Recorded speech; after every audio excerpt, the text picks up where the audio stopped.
Assalamualaikum warahmatullahi wabarakatuh. Al-Fatihah ila hadrati sayyidina wa habibina wa syafi'ina Rasulillah Muhammad ibn Abdullah wa alihi wa ashabihi wa azwajihi wa dhurriyyatihi wa ahli baitihi. Thumma ila ruhi abina Adam wa ummina Hawa. Thumma ila ruhi sadatina Abi Bakar wa Umar wa Uthman wa Ali. وإلى بقية أصحاب رسول الله أجمعين ثم إلى روح سيدتنا خديجة الكبرى وعائشة الرضا وفاطمة الزهراء وسيدنا الحسن وسيدنا الحسين وبقية أمهات المؤمنين ثم إلى روح التابعين وتابع التابعين لهم بإحسان إلى يوم الدين ثم إلى روح جميع الملائكة المقربين والأولياء والشهداء والصالحين والأئمة الراشدين وجميع المجاهدين في سبيل الله أجمعين وإلى روح سيدنا المهاجر إلى الله أحمد بن عيسى وسيدنا الأستاذ العظم الفقيه المقدم محمد بن علي باعلوي وسيدنا قطب الرباني الشيخ عبد القادر الجيلاني وجميع ساداتنا آل أبي علوي وجميع الأولياء التسعة خصوصا إلى روح سنن بن جدي شريف هداية الله بن عبد الله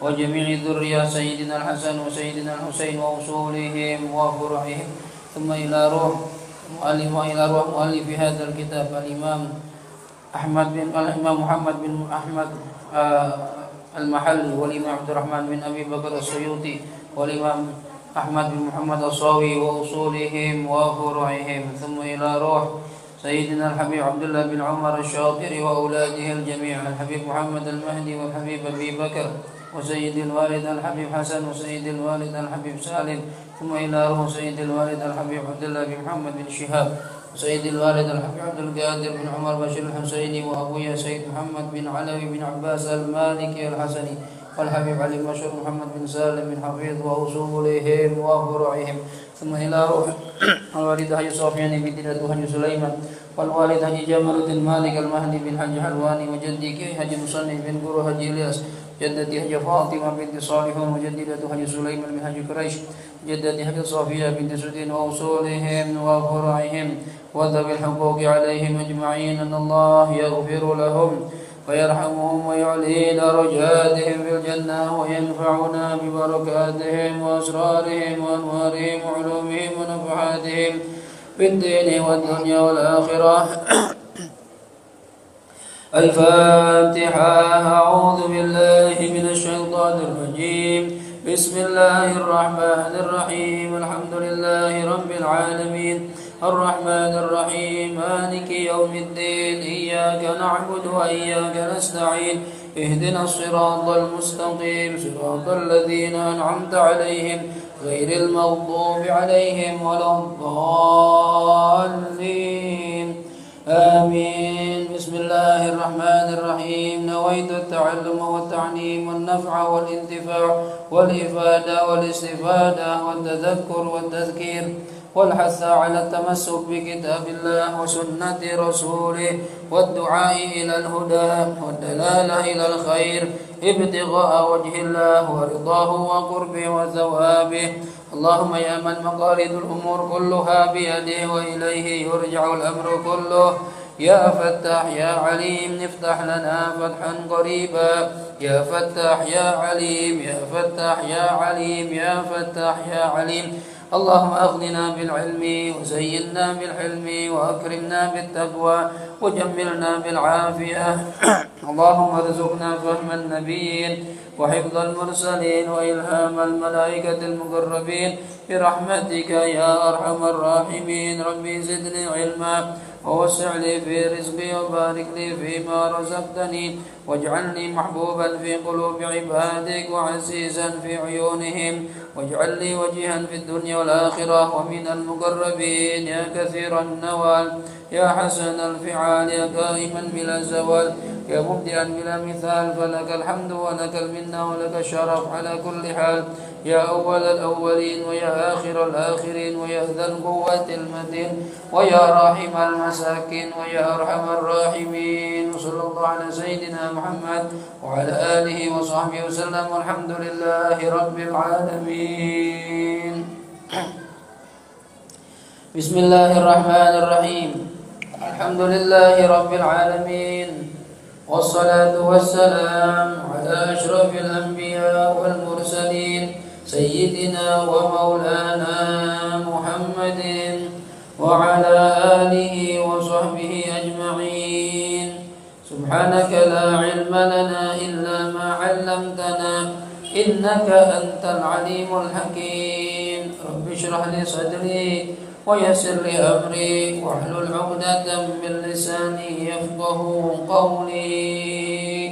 أما بعد, para hadirin wal hadirat segenap jamaah Majlis Ilmu Masjid Jami' Al-Baitul Ma'mur yang dirahmati Allah Subhanahu wa taala. Alhamdulillah, puji serta syukur kita panjatkan kehadirat Allah. Kita semua sampai malam ini masih diberikan Allah nikmat panjang umur, sehat walafiat. Masih diberikan Allah nikmat taufik hidayah, sehingga kita masih mau melaksanakan sholat maghrib berjamaah dan mau meluangkan sebagian waktu kita untuk mencari ilmu agama. Mudah-mudahan apa yang kita kerjakan di malam hari ini akan mendatangkan keridhaan Allah Subhanahu wa taala. Amin ya rabbal alamin. Hadirin hadirat yang dirahmati Allah Subhanahu wa taala, kajian kita malam ini adalah kajian tafsir dalam kitab Tafsirul Jalalain. Terakhir kita membahas tentang tafsir surah Ali Imran ayat 130, di mana di ayat ini Allah Subhanahu wa taala melarang kita untuk tidak memakan hasil riba, ya. Dikatakan di sini, qala musannif rahimahullahu taala wa nafa'ana bihi wa bi 'ulumihi fid dharain amin. Radhiyallahu ankum wa qala radhiyallahu anhu qala Allah taala Bismillahirrahmanirrahim. Ya ayyuhalladzina amanu la ta'kulur riba adhafan mudha'afah wattaqullaha la'allakum tuflihun. Ya ayyuhalladzina amanu, wahai orang-orang yang beriman, la ta'kulur riba, janganlah kalian memakan riba, ya. Adhafan mudha'afah, dengan keuntungan yang berlipat-lipat ganda. Nah, boleh tuh, ya. Riba yang sering terjadi itu riba fadl, ya, riba dalam mencari kelebihan. Biasanya orang kalau minjemin duit biasanya tuh, ya, rentenir bahasa kita, ya, lintah darat sebutannya tuh. Ya, jadi dia mau meminjamkan uang kepada orang yang lagi perlu, tapi syaratnya nanti balikinnya lebih. Nah, ya, bahkan kalau telat bayar dikasih denda bunga, dibungain hadirin. Sehari berapa persen? Itu masya Allah tuh memberatkan. Udah yang lagi susah, ya berat hidupnya, ditambah dengan harus bayar bunganya, tambah kena denda pula. Ya, ini naudzubillah. Jangan, kata Allah, ya. Nah, ribal fadl ini tidak hanya kata dalam istilah fikih, kullu qardin jarra bihi naf'an fahuwa riba. Setiap pinjaman yang akan menarik kemanfaatan, maka itu semua dikatakan riba. Pinjaman apapun, ya, selama dia memberikan manfaat, maka itu riba. Contoh misalnya gini, Bapak pinjam duit sama saya, ya, saya nggak minta lebih, minjem berapa? 1 juta, ya, 1 juta. Oke, 1 juta, ntar baliknya 1 juta, ya. Kapan bayarnya? Sebulan. Oke. Tapi gini, ya, selama sebulan tolong seminggu sekali cuciin mobil saya, ya. Nanti bayar tetap 1 juta, nggak usah lebih, ya. Tapi setiap hari Minggu mobil saya kotor, cuciin. Nah, ini apakah termasuk riba? Iya, karena kaidahnya kullu qardin jarra bihi naf'an fahuwa riba. Setiap pinjaman yang bisa menarik manfaat itu namanya riba.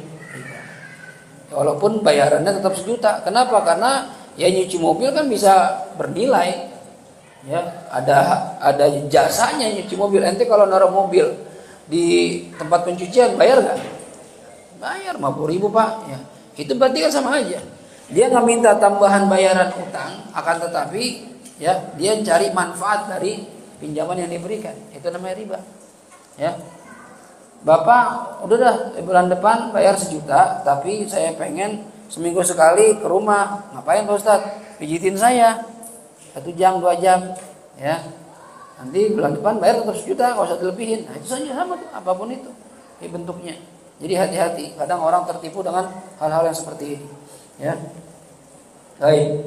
Kemudian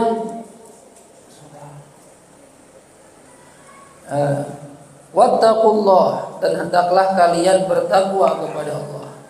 Ya, takutlah kalian kepada Allah. Ingat, kalau kita ingin maksiat, Allah selalu memantau kita. Jadi di mana aja, kapan saja, mau sendirian, mau rame-rame, Allah lihat perbuatan kita. Jangan dipikir Allah nggak tahu.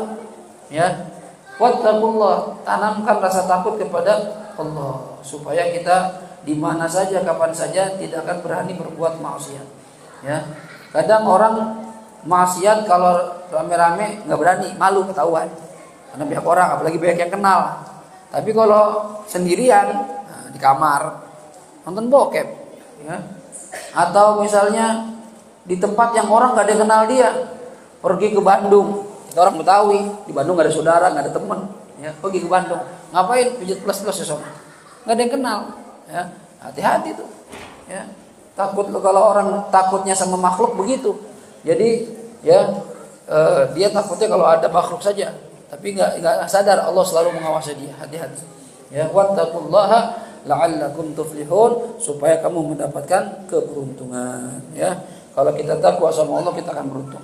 Lalu kata Allah, wattaqun narallati u'iddat lil kafirin, dan takutlah kamu kepada api neraka.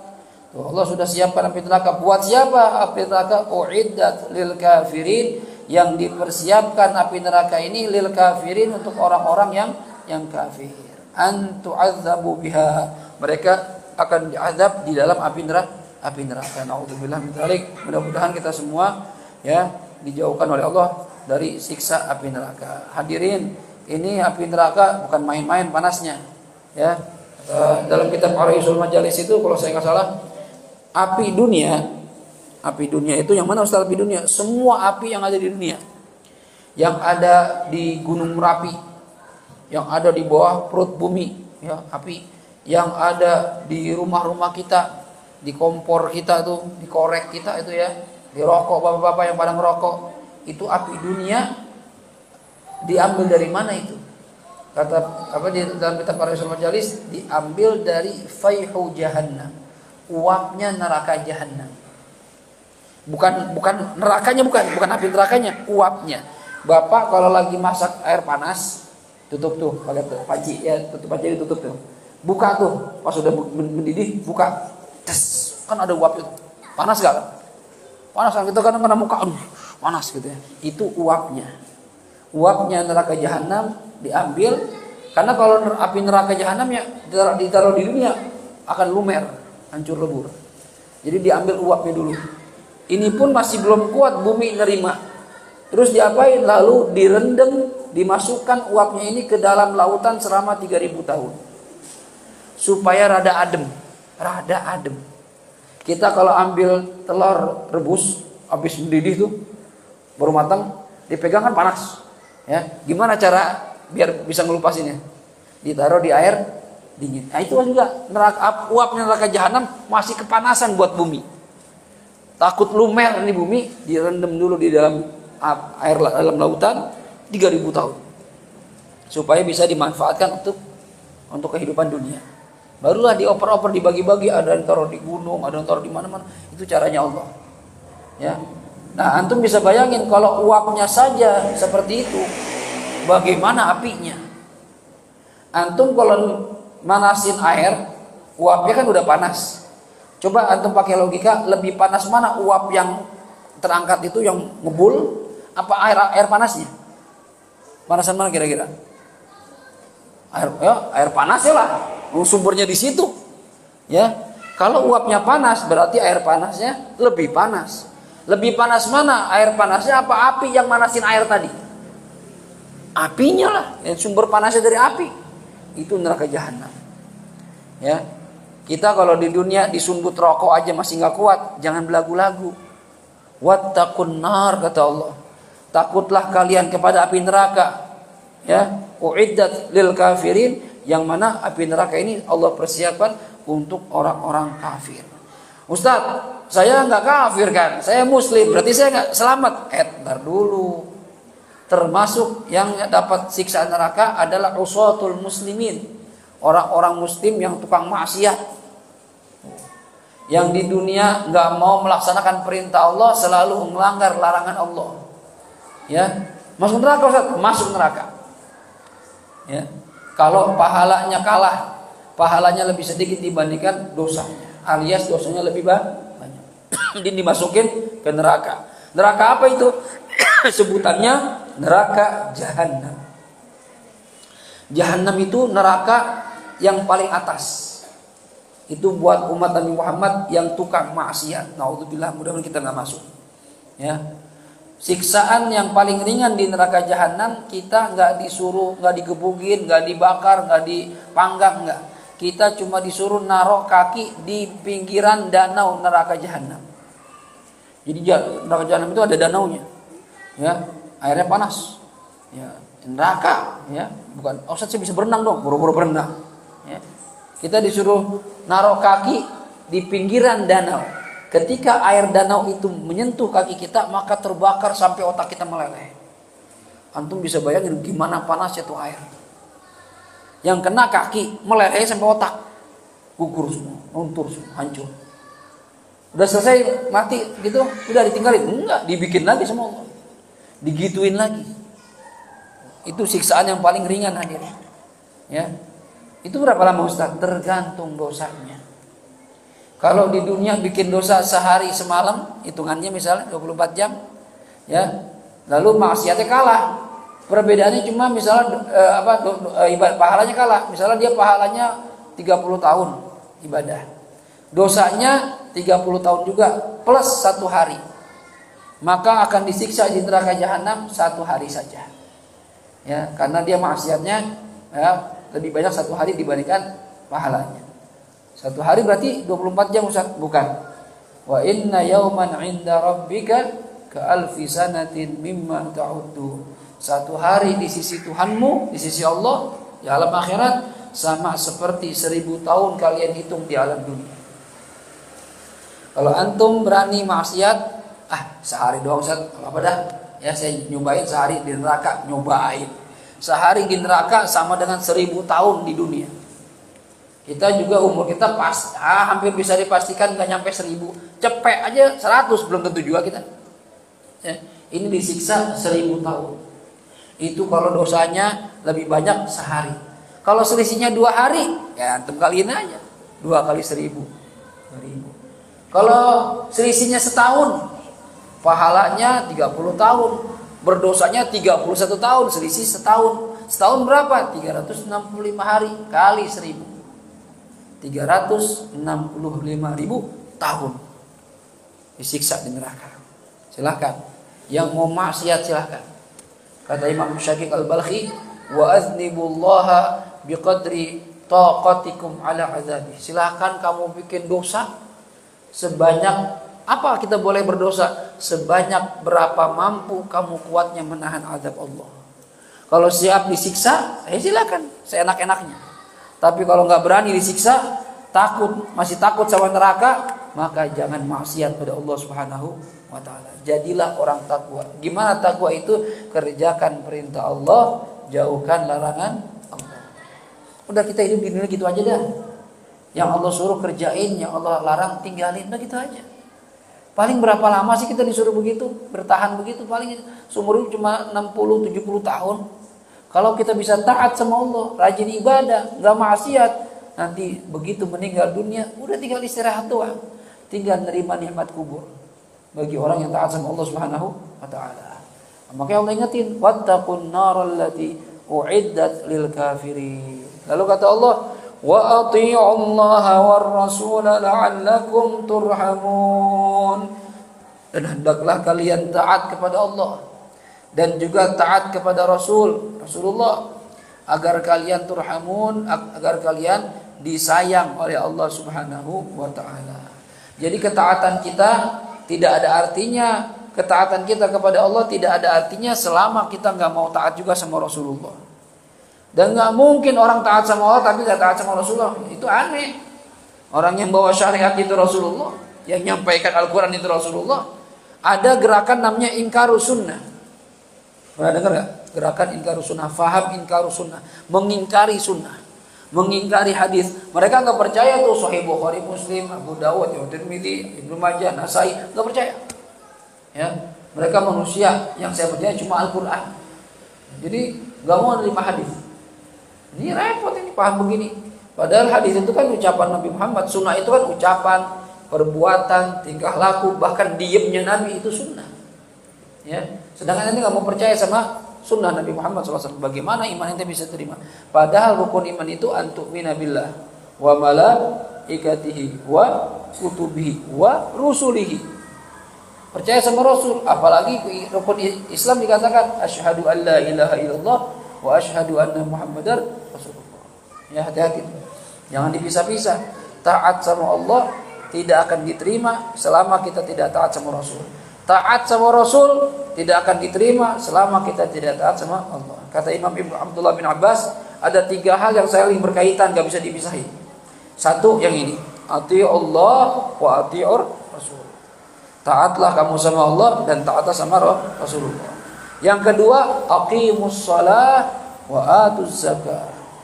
Dirikan salat, tunaikan zakat. Kata para ulama, kalau ente salat doang tapi nggak mau bayar zakat, salatnya ditolak.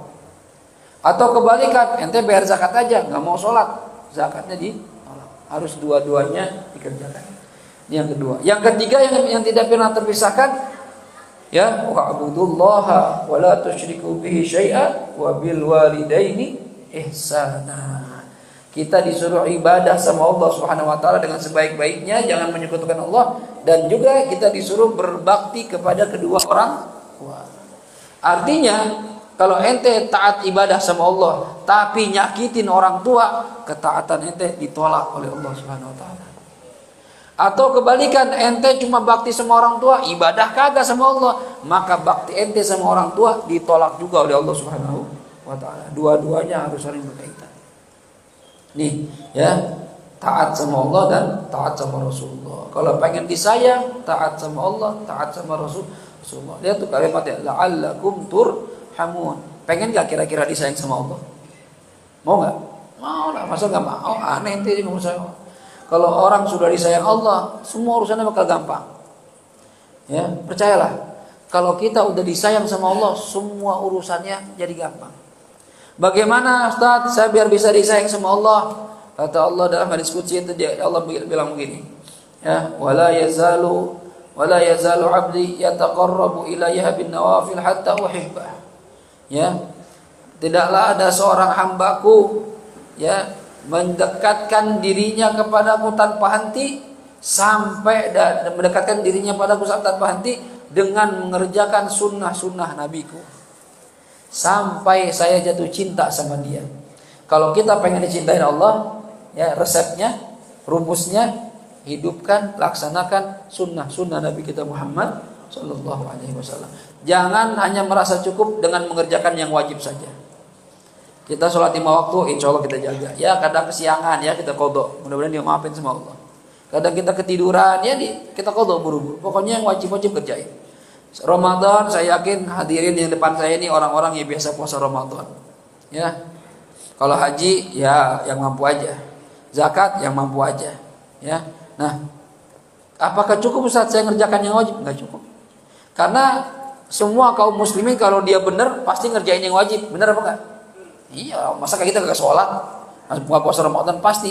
Cuma ada hamba Allah selain ngerjain yang wajib, dia mau nambahin dengan yang sunnah-sunnah. Dan ini nggak semua orang mau. Bapak ntar lihat, dan ntar sholat isya nih, sholat isya, pasti, insya Allah bisa dipastikan. Begitu kita selesai salam atau selesai wiridan, ada jamaah yang langsung pulang, nggak qobli, nggak ba'diyah. Bener apa enggak? Ya. Bener ya? Atau ntar nih selesai pengajian, yuk sambil nunggu qomat, kita dikasih waktu buat qobliyah. Ada yang nggak qobliyah, ada. Ya. Kenapa katanya? Kenapa nggak qobliyah? Kenapa nggak ba'diyah? Ah, sunnah doang Ustaz, sunnah doang. Padahal Orang yang pengen dapat cinta Allah adalah orang yang menghidupkan sunnah Nabi Muhammad Sallallahu Alaihi Wasallam. Jangan sepelekan sunnah, hadirin.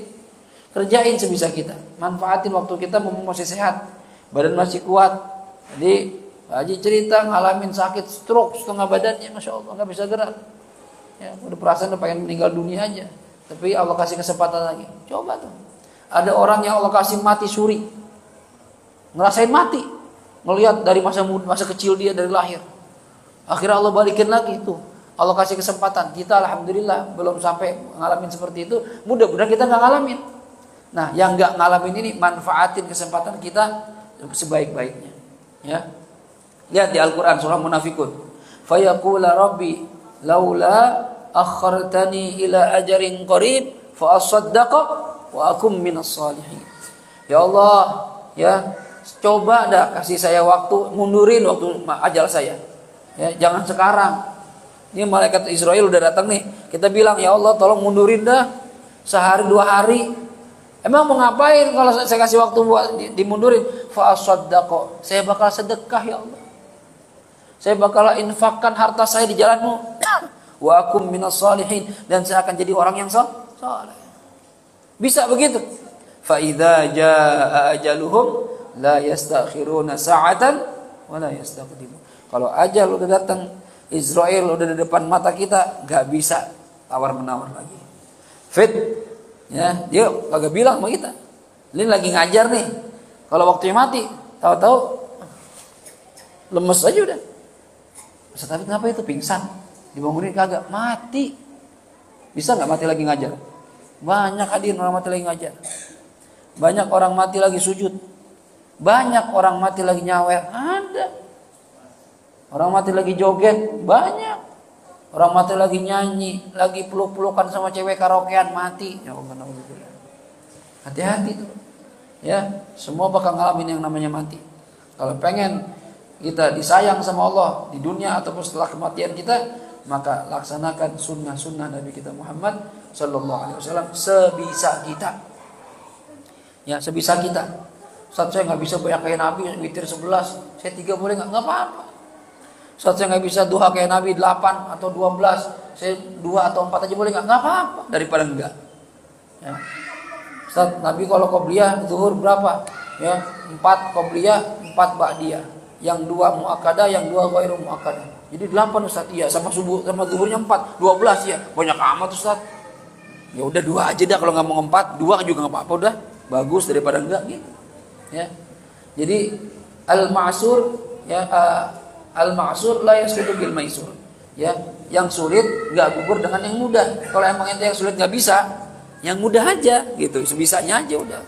Ya, jangan malah ninggalin semua. Oh, udah, dua berapa Ustaz? Nabi 8. Udah sudah, nambah banyak. Witir berapa Ustaz Nabi? 11. Sudah, emang banyak. Enggak usah semuanya. Ini gimana ini? Ya. Nabi hafal Quran Ustaz, iya 30 juz ya. Biar amat saya enggak usah. Ya minimal juz amek kan dihafalin gitu. Ya, mirip-mirip seperti orang penghafal Quran gitu. Ya. Jadi yang susah itu jangan ditinggalkan semua. Semampu kita aja udah. Manfaatin umur kita. Jelas sampai sini? Ya. Baik. Lalu Allah lanjutkan firman-Nya. Wasari'u ila maghfiratin min rabbikum wasari'u. Hendaklah kalian bersegera, badiru, bersegera. Ya. Ila maghfiratin, menuju kepada ampunan min rabbikum, dari Tuhan kalian. Buru-buru minta ampun hadirin.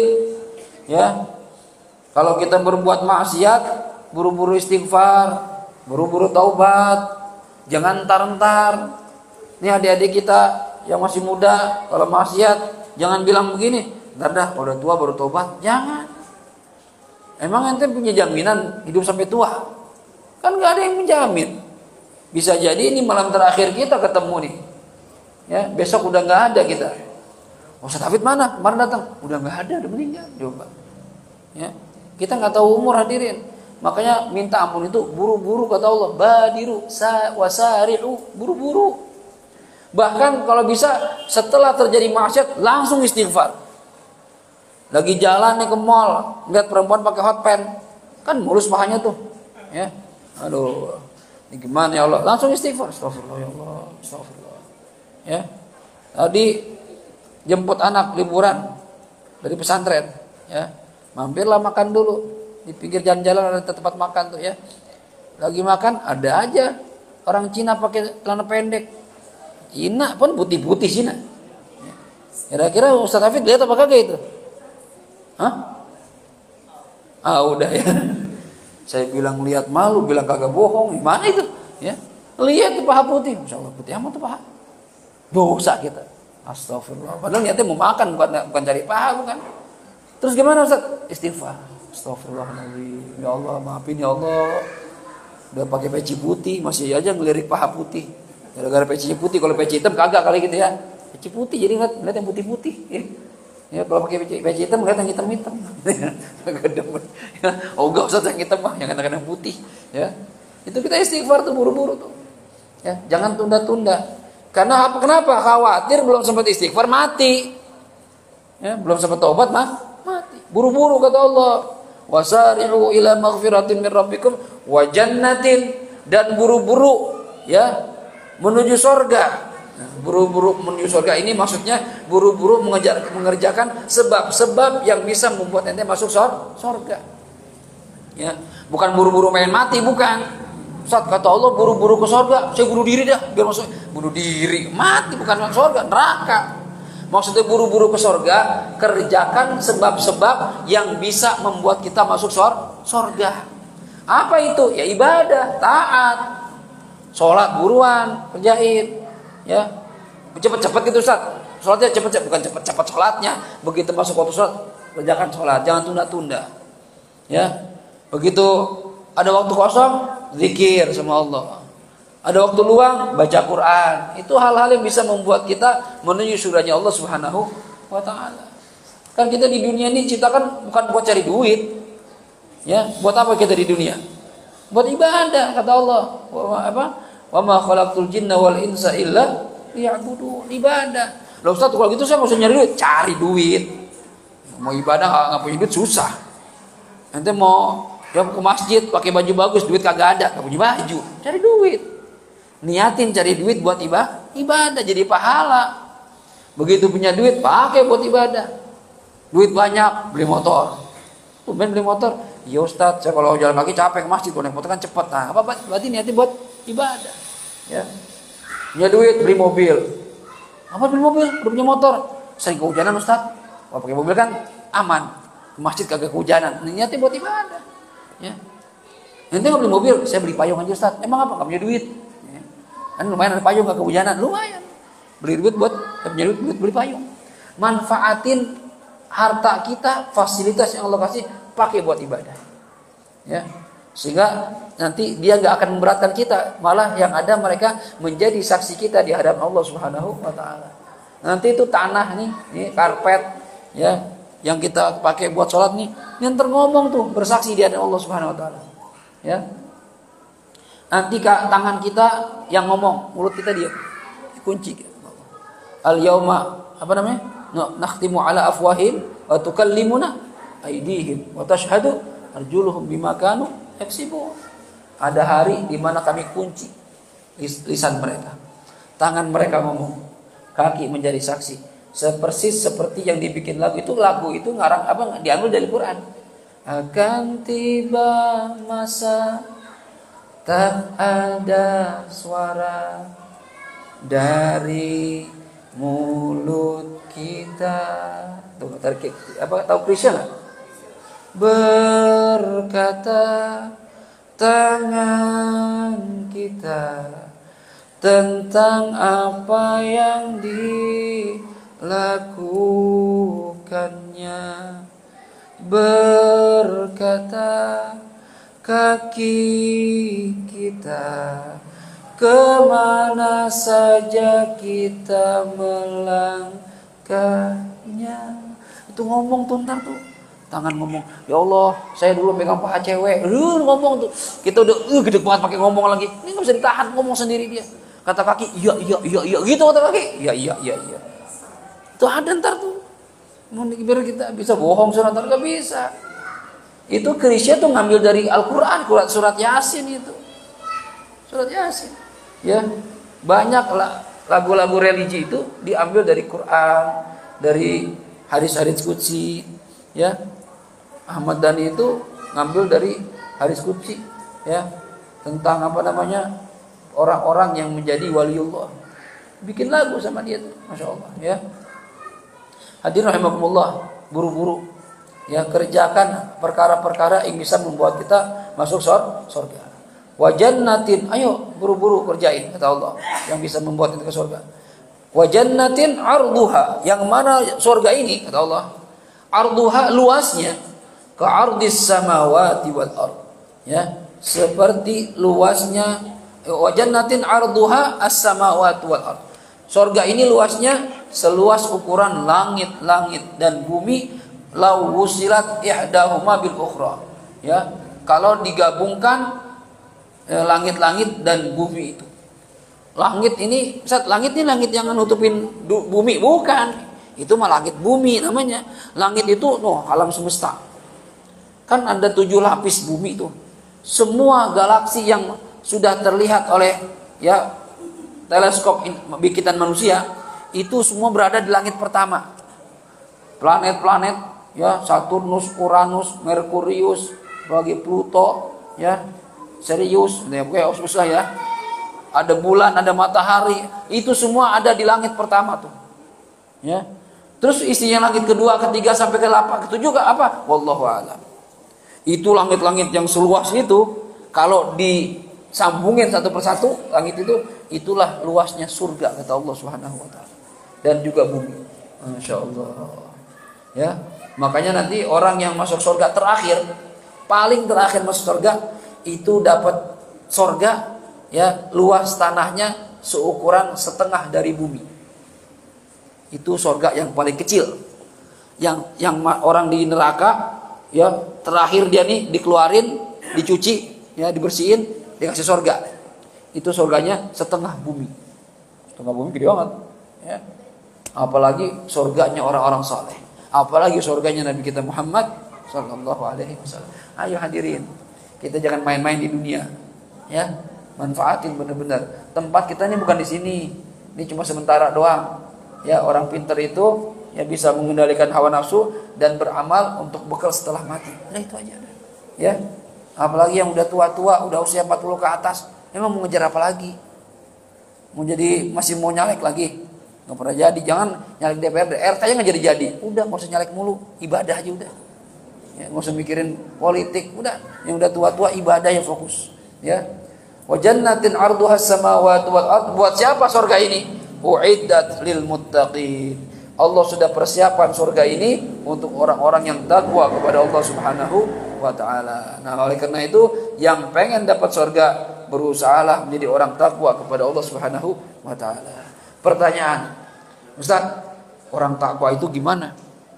Apakah orang takwa itu yang takut sama bini tua? Bukan. Apalagi takut sama mertua? Bukan juga. Ya, takwa, takut sama mertua. Ya, jadi nggak beri nambah bini. Nggak nambah, takwa. Wish, masya Allah. Kenapa? Takut sama mertua, dimarahin. Ya, mertua galak banget, ntar bawain golok saya. Ya, takwa itu bukan itu.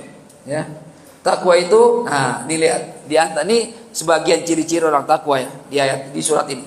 Siapa orang takwa?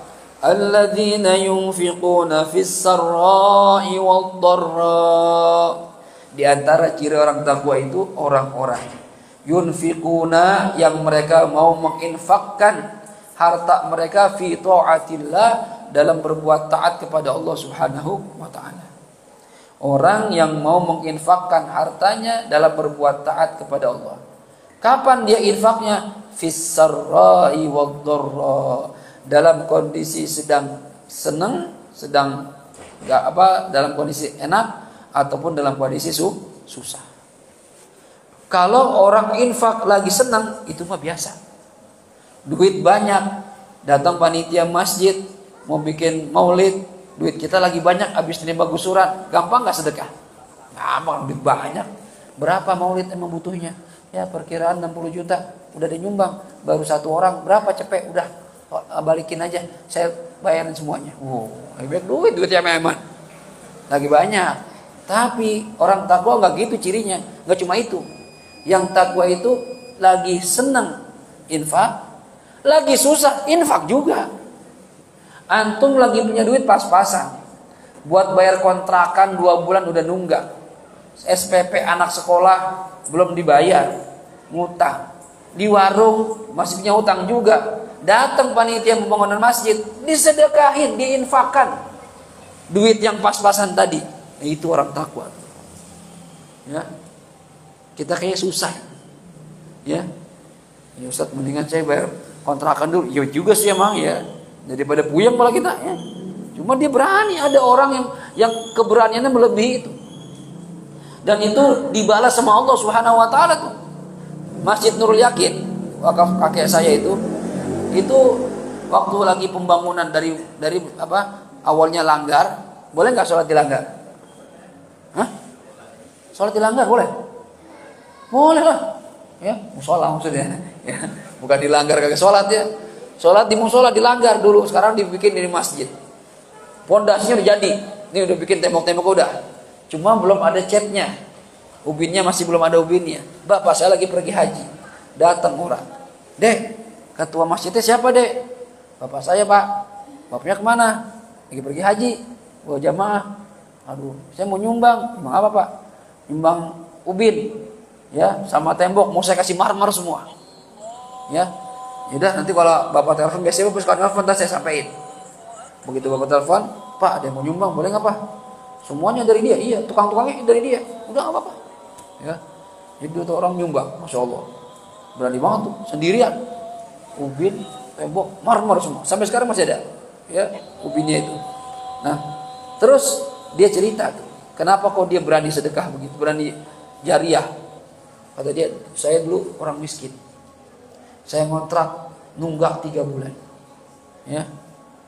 Terus lagi dapat rezeki, istri saya dan saya niat untuk bayar kontrakan, biar nggak diusir. Ya. Belum dibayar kontrakan, ada panitia masjid datang untuk bikin pembangunan masjid. Itu nggak tahu kenapa, kata dia, saya serahin semua uang saya itu buat masjid. Padahal saya lagi susah.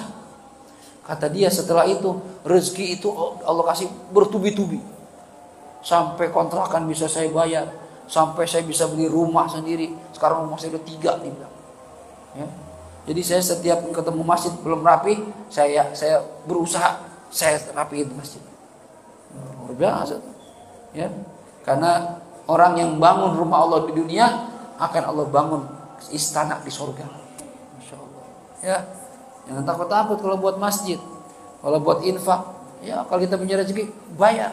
Ya, cuma ingat, ya, memang yang afdal itu dahulukan infak atau nafkah yang wajib dulu. Ya, artinya gimana? Nafkah wajib itu gimana? Nafkah orang yang wajib kita berikan kepada mereka. Istri kita, anak kita, itu lebih diutamakan. Ya, jangan sampai ente infak ke masjid, ke fakir miskin, tapi anak istri ente pada kagak makan, pada kelaparan, dosa ente. Ini kan sunnah ya orang lain. Ini yang wajib, ini dulu. Ada lebih, oper ke yang lain. Ya, kalau kita sedekah rajin ke fakir miskin, anak istri kelaparan, sama seperti orang sholat qobliyah, tapi sholat zuhurnya kagak. Ya, habis qobliyah pulang, enggak sholat zuhur, udah qobliyah, ya zuhurnya kagak. Yang wajib dulu. Sholat sunat gak bakal diterima kalau yang wajib yang dikerjain. Hati-hati. Ya, jadi ciri orang takwa yang pertama, dia gemar berinfak untuk berbuat taat sama Allah dalam kondisi senang maupun lagi susah. Ini ciri yang pertama. Ciri yang berikutnya akan ada di episode berikutnya, masih di channel yang sama. Ya, karena sudah Isya, kita tutup dengan baca suratul Fatihah. Kita mohon pada Allah Subhanahu wa taala, mudah-mudahan apa yang kita pelajari di malam ini Allah jadikan sebagai ilmu yang manfaat, dan kita istiqomah terus hadir majelis ilmu, ya, cari ilmu supaya tambah pengetahuan, supaya amal kita berlandaskan ilmu dengan harapan bisa diterima oleh Allah Subhanahu wa taala. Ala hadhihi niyyah wa likulli niyatin salihah wa ila hadratin Nabi Muhammad sallallahu alaihi wa alihi wasallam. Al-Fatihah. A'udzu billahi minasyaitonir rajim. Bismillahirrahmanirrahim. Alhamdulillahi rabbil alamin. Arrahmanir rahim. Maliki yaumiddin. إياك نعبد وإياك نستعين اهدنا الصراط المستقيم صراط الذين أنعمت عليهم غير المغضوب عليهم ولا الضالين آمين. اللهم ارحمنا بالقرآن واجعله لنا إماما ونورا وهدى ورحمة. اللهم ذكرنا منه ما نسينا وعلمنا منه ما جهلنا وارزقنا تلاوته آناء الليل وأطراف النهار واجعله لنا حجة يا رب العالمين. يا حي يا قيوم برحمتك نستغيث ومن عذابك نستجير. أصلح لنا شأننا كله ولا تكلنا إلى أنفسنا طرفة عين. يا الله بها يا الله بها يا الله بحسن الخاتمة بفضل دعواهم فيها سبحانك اللهم وتحياتهم فيها سلام وآخر دعواهم أن الحمد لله رب العالمين. سبحانك اللهم وبحمدك أشهد أن لا إله إلا أنت أستغفرك وأتوب إليك والعفو منكم والسلام عليكم ورحمة الله وبركاته.